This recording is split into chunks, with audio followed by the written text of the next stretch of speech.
Tingnan nyo naman ang kintab niyan, boy. Pre, ang kintab na niyan, ano pa bang gagawin mo dyan? Tinatanggal ko lang yung mga natirang dumi para ceramic coating na natin.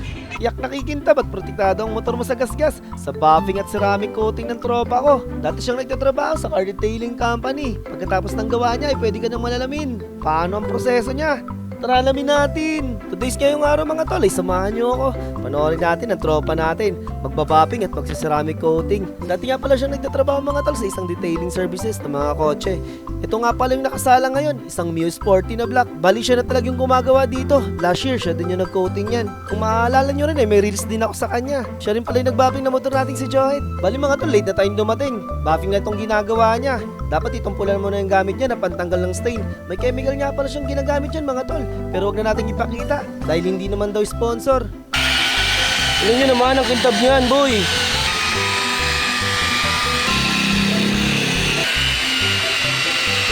Ang madali lang gawin mga tol pero mahirap yan. Dapat ay di ka pasmado dahil konting mali lang ay mapapangiwi ka dito.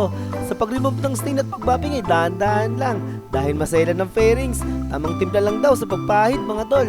Kaya shoutout muna tayo sa mga detailing boys dyan na hindi pasmado ha. Bali naka-schedule nga pala tayo mag-buffing at ceramic coating sa kanya. Kaya sa mga walang ginagawa dyan ay inaanyayahan ko kayo. Pwede kayong sumabay sa akin. Pero syempre may bayad din mga tol. Kaysa mag-promote ng sugal mga tol, ipopromote na lang natin yung ating tropa. May skills din talaga to. At malay mo, kapag negosyo siya ng ganito. Naway tayong maging daan mga tol. Pre, ang kintab na yan, ano pa bang gagawin mo dyan? Tinatanggal ko lang yung mga natirang dumi para ceramic coating na natin. Hindi pa ba solid yan? Wala pa yan. Isa pa lang tayo dyan. Magkano presyuhan? Wala, pagkaibigan. Walang bayad-bayad. Pagkaibigan walang bayad. Kahit anong motor na yon? Depende.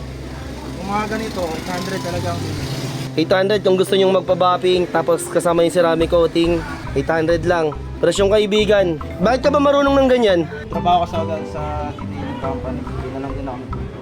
Detailing company ng Sasakyan talaga yung mga pinaka-carsher. buffing plus ceramic coating. PM lang kayo sa page, tapos diretso ko kayo dito. Wala pa akong kita dito ha. Presyong kaibigan lang. Schedule. Kasi meron siyang trabaho. Pakintab na yan, di pa tapos ha. Dito pala kami sa ilalim ng puno. After ng stain removal at buffing mga tol, ay papahira naman yan ng ceramic coating. Di na rin namin sinama yung brand name. Di naman kasi sponsor mga tol. Muli sa pagpahid ng chemical ay dahan-dahan lang at saktuhan lang ang lagay. Habang ginagawa niya to ay kumikintab pala ang tsura ng motor mga tol. Tanong ko lang din kung kayo ba ay nakapag-ceramic na. 3 years tatagal pero pag binangga niyo yung motor niyo, na-same lang kayo. Damay na yung sira ng ceramic coating ha. So after nitong Muse Sporty, sunod itong M3. Tapos may dumating na isa pa, M3 din na pink. Ayan, bali tatlo yung gawa niya ngayon, tapos papasok siya mamaya. Kaya schedule by schedule talaga. Mababa pa lang ang page natin mga tol at hindi pa tayo sikat. Pero sa mga gustong magpa-promote, i-message nyo lang ako. Huwag kayong mag-alala sa TF, kain lang, ay okay na sa akin. Habol ko lang ang magtulungan tayong paakyat. Huwag tayong maghilaan pababa. In short, huwag kang talangka. Yun lang, bye!